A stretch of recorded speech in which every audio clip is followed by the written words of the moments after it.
ያው ነው። አላህም ያው እግዚአብሔር ነው። ያው ነው ይላል። እንቁራሪት ማለት ነው። ከሙስሊሙ ጋር በሰላም መኖር እውነት ነው። ቢቻላችሁ ከሰው ሁሉ ጋር በሰላም ኑሩ ብሏል። በሃይማኖት አንድ ነኝ ግን ማቻቻል ግን ውሸት ነው።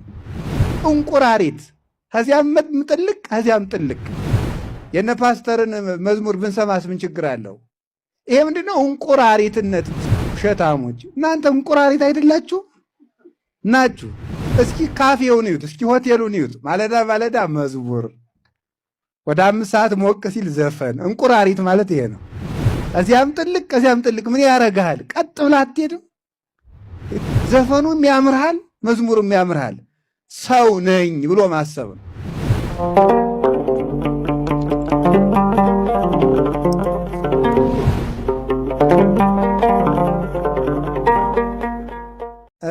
ስንት ጂቢ ናችሁ እናንተ? 1 ጂቢ 8 ጂቢ 32 ስንት ጂቢ ናችሁ የምትጫኑ? ሚሞሪዎች ናችሁ እናንተ ማለት ነው። አንዱ ፖለቲካ ይጭናል፣ አንዱ ዘፈን ይጭናል፣ አንዱ ፊልም ይጭናል፣ አንዱ ድራማ ይጭናል። ሳታውቀው እንዳህያ ስትቃዥ ውለህ ታድራለህ ማለት ነው። ይሄ ነው ሚሞሪነት ማለት። ስለዚህ እኔ ምንድን ነኝ? እኔ አህያ ነኝ ወይ? እኔ ሜሞሪ ነው ነኝ ወይ? ማንም የሚጭነኝ የገዛ ሰብዕና የለኝም ወይ ብሎ ማሰብ ይገባል ማለት። ውሻ ምን ያደርጋል? ምስጢር ተነግሮት ከሆዱ አያሳድርም፣ አውጥቶ ይጥላል። የተፋውን መልሶ ይልሳል። እኛ የተነገርነውን ሁሉ እንተነፍሳለን። አሁን እኮ ብል ራሱ ይሄ ራሱ ከሰው ይደርሳል ማለት። ይሄን ራሱ መቅረጽ ብትችሉ ቀርጻችሁ ታስተላልፉት ነበር። እነዚህ ልጆች ለመንቀፍ አይደለም በእውነቱ ማለት። ይህ ሁሉ የምናወራ ውሻ ማለት የተተነፈሰውን ሁሉ የት ልተንፍሰው የሚል ውሻ ነው። የተፋውን ደግሞ ይልሳል። ደግሞ ተመልከቱ፣ መልሶ ይናከሳል። የተፋውን የሚልስ ማለት የተናዘዘውን ኃጢአት መልሶ የሚሰራ ሰው ነው። ውሻ ነኝ ወይ? አይደለውም። ዘንዶ ነኝ ወይ? ግልገልም እናት በግም የሚውጥ ዘንዶ ነው። የዘንዶ ተግባሩ አንዱ ነው። ግልገል ይውጣል፣ እናት በግም ይውጣል። ትልቅ ሰውንም ትንሽ ሰውንም የሚሳደብ ሰው ዘንዶ ይባላል። እግዚአብሔርንም ይሰድባል፣ ድንግል ማርያምን ይሰድባል፣ ቅዱሳንም ይሰድባል። ይሄ ዘንዶ ነው። ምንድን ነኝ እኔ? እስኪ አንድ ጥያቄ ልጠይቃችሁ። ወደ እናንተ ባላውቀውም መቼስ አይጣል ነው በጥራዝ ነጠቅ። እስቲ ወደ እናንተ ሳይንስ አንድ ነገር ልመልሳችሁ። አሁን በአመክንዮ እንድታስቡ ነው። ወይም በአማርኛ ምንድን ነው የምትሉት? በእንግሊዝኛ ሎጂክ የምትሉት ማለት ነው። ወደሱ ማለት ነው። አሁን ወደሱ ስንመጣ ከሰውና ከጅብ ማን ይበልጣል? እስኪ ንገሩኝ። በክብር ማለት ማን ይበልጣል? አቤት ሰው። በጣም ጥሩ። ከሰውና ከጅብ ማን ብዙ ይበላል? አቤት ጅብ ይበልጣል አይደል? አሁን እንግዲህ የእናንተን ጉዳይ እናምጣና በኢምፕሊኬሽን ብላችሁ የምታስቡትን አንድ ሀሳብ ለመጣ ነው። ሰው ከጅብ የሚበልጥ ከሆነ በክብር፣ ነገር ግን በሆድ ጅብ የሚበልጥ ከሆነ ኢምፕላይስ ሰው ተጨቁኗል ማለት ነው።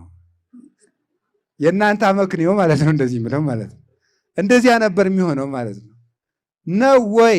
አይደለም። ለምንድን ነው ሰው ከጅብ በልጦ ተፈጥሮ የጅብ ያህል ካልበላ መብቱ ተነክቷል ማለት ነው። ተነክቷል ማለት ነው። አይደለም። መብቴ ይከበርልኝ ካልክ የጅብ ያህል ብላ እስኪ። አትችልም፣ ትፈነዳለህ ማለት ነው።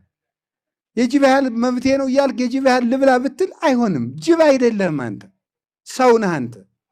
ስለዚህ ምንድነው ሊቃውንቱ እንዲያውም የሚተረጉምን ሰው ከጅብ የሚበልጥ ከሆነ እግዚአብሔር ለጅብ የሰጠውን ያህል ምግብ ሆድ ለምን ለሰው አልሰጠውም? በድሎት ነው ቢሉ የለም፣ የሰው ክብሩ ሆድ ስላልሆነ ነው ይላል። የሰው ክብሩ ሆድ ስላልሆነ የጅብ ያህል ሆድ አልሰጠውም እግዚአብሔር። ጅብ ነህ አይደለም፣ በሬ ነህ። ማንም ጠምዶ የሚያርሰህ ሲፈልግ በፖለቲካ ቀንበር፣ ሲፈልግ በስርዓተ ትምህርት ቀንበር፣ ሲፈልግ በዘረኝነት ቀንበር፣ ሲፈልግ በዘር ቀንበር የሚጠምድህ አንተ በሬ ነህ አይደለህም። ምንድነህ? ሰው። እስኪ ሰው ነኝ በሉ ሁላችሁም። ሰው ነኝ። ተጎንብሰህ እንዳትሄድ አድርጎ የፈጠረ እኮ ሰው ስለሆንክ ነው። ለምን አልተጎነበስክም? የሰማይ ሀገር አለህ ማለት ነው። ቀና ብለህ የተፈጠርከው ለዚህ ነው። እንቁራሪት ነህ አንተ አይደለም። ቅድም የንታ በጻ እንዳስተማሩን ሙሴ በበትሩ እየመጣ ለፈርዖን የላከበት አንዱ መቅሰፍት ምንድን ነው? እንቁራሪት ነው አይደል? እነዚያን እንቁራሪቶች ሊቃውንት ሲተረጉማቸው ይላሉ እንቁራሪት ስትሄድ ቀጥ ብላ አትሄድም። እንዴት ነው የምትሄደው? አንዴ ወደ ግራ ዱብ፣ አንድ ወደ ቀኝ ዱብ። እነዚህ አቅጣጫ የሌላቸው ሰዎች ናቸው ይላል ቅዱስ ጎርጎርዮስ። ምንም ዝም ብለው አንድ ቀን ሲሰርቁ፣ አንድ ቀን ሲመጸውቱ፣ አንድ ቀን ሲዘምሩ፣ አንድ ቀን ሲዘፍኑ ከሁሉም አለንበት የሚል ማለት ነው። እዚህ ይመጣና በእውነቱ እኛ ተዋህዶዎች፣ እኛ ኦርቶዶክሳውያን፣ እኛ ቤተክርስቲያናችን እንጠብቃለን ይላል። ከዚያ ከሙስሊሙ ጋር ሲገናኝ ደግሞ ያው ነው፣ አላህም ያው እግዚአብሔር ነው፣ ያው ነው ይላል። እንቁራሪት ማለት ነው። ከሙስሊሙ ጋር በሰላም መኖር እውነት ነው። ቢቻላችሁ ከሰው ሁሉ ጋር በሰላም ኑሩ ብሏል። በሃይማኖት አንድ ነኝ ግን ብለህ ግን ማቻቻል ግን ውሸት ነው። እንቁራሪት ከዚያም ጥልቅ ከዚያም ጥልቅ። የነ ፓስተርን መዝሙር ብንሰማስ ምን ችግር አለው? ይሄ ምንድነው? እንቁራሪትነት። እስኪ በሉ ሁላችሁም ከዛሬ በኋላ እኔ እንቁራሪት አይደለሁም በሉ ሁላችሁም። እስኪ ውሸታሞች እናንተ እንቁራሪት አይደላችሁ ናችሁ። እስኪ ካፌውን እዩት፣ እስኪ ሆቴሉን እዩት። ማለዳ ማለዳ መዝሙር፣ ወደ 5 ሰዓት ሞቅ ሲል ዘፈን። እንቁራሪት ማለት ይሄ ነው። ከዚያም ጥልቅ ከዚያም ጥልቅ። ምን ያረጋሃል? ቀጥ ብለህ አትሄድም። ዘፈኑም ያምርሃል፣ መዝሙሩም ያምርሃል። ሰው ነኝ ብሎ ማሰብ ነው። በቃ ከክርስቲያንነት እንኳን አሁን እኮ ከክርስትና ያልደረስኩም እያደረስኳችሁ አይደለም። አሁን ስለ ክርስትና አላወራውም። ሰው ነኝ ብቻ በሉ ነው። እስኪ ሰው ነኝ በሉ። ሰው መሆንን ስለተው ነው ማለት ነው። ሰው መሆንን ለእኔ የሚገባኝ ይሄ አይደለም። መብል የሰው ክብር መገለጫ አይደለም። እንቅልፍ የሰው በጣም በእንቅልፍ አንደኛው አሁን ዝም ብለህ ለጥ ብለህ ስላደርግ ሰው የሆንክ እንዳይመስል አዞ ነው የሆንከው። እዛን ጊዜ ማለት ሰው አይደለም አንተ። አዞ ለጥ ብሎ ይውላል ያድራል። እኔ ምንድን ነኝ? ሰው ነኝ። እኔ ምንድን ነኝ የሚለው መልስ ከተመለሰ በቃ የሰው ልጆች ሙሉ የሞራል ወይም የህሊና ልዕልና ይኖራቸዋል ማለት ነው። የህሊና ልዕልና ከፍ ያለ ኑሮ መኖር ይችላሉ። እኔ ምንድን ነኝ? ሰው ማለት ምን ማለት ነው? ሰባት ምን ማለት ነው? ፍጹም የሚያስብ የሚኖር። ተመልከቱ፣ ሰማያዊ ዜግነት ያለው፣ አርአያ እግዚአብሔር ያለው፣ አምሳለ እግዚአብሔርነት ያለው፣ በደመ ክርስቶስ የተቀደሰ፣ በስመ ክርስቶስ የከበረ፣ የሥላሴ ልጅ፣ የቅዱሳን ወገን፣ የማኅበረ መላእክት ሰራዊት አንድነት፣ የቤተ ክርስቲያን ብልት።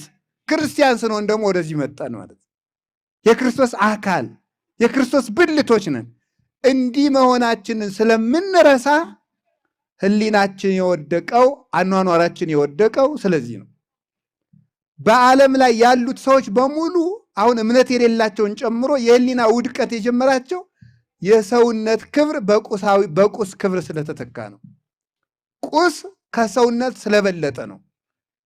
ማግኘት ከመገኘት በለጠ ማለት ነው። ተመልከቱ፣ አሁን ሰው ስለ ማግኘት ነው የሚጨነቀው እንጂ ስለተገኘበት ክብር ማሰብ ትቷል። እግዚአብሔር ለድ ነው አኮኑ ነፍስ ታጽብ እምሲሲት ወስጋኒ እማራዝ። ነፍስ በደም ህልው ሆና የምትኖርበትን ምግብ ከመስጠት ነፍስን እማባልቡ አምጥቶ መፍጠር አይበልጥም ወይ? ስጋ ለብሶ የሚከብርበትን ልብስ ከመስጠት ስጋን ካፈር አክብሮ መፍጠር አይበልጥም ወይ? አያችሁ፣ እግዚአብሔር ለስጋና ለነፍስ ከሚሆነው ነገር ይልቅ ስለ ስጋና ስለ ነፍስ ክብር እንድናስብ አርቆ ወደ ተሻለ ክብር ነበር የወሰደን ማለት። ያንን ስለተው ነው ውድቀት የመጣው፣ ደስታችንም ትርጉም ያጣው። ስለዚህ አንዱ እኔ ምንድን ነኝ የሚለው ስለወደቀ ነው።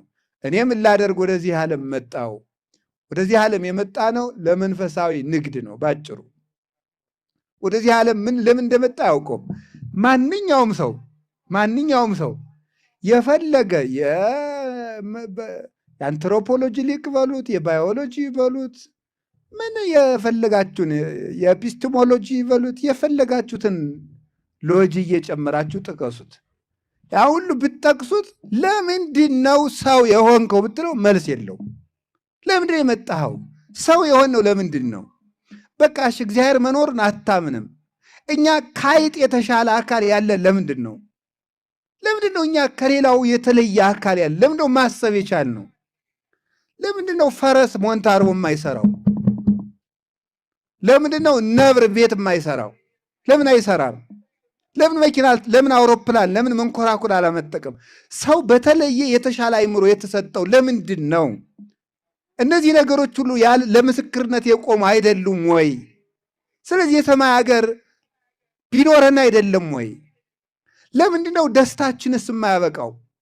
ሰው የማይረካው ለምንድን ነው? እንዲያውም እኮ የሰማይ ሀገር ለመኖሩ አንዱ ማስረጃው የሰው ልጆች ደስታቸው አላበቃ ማለቱ ነው።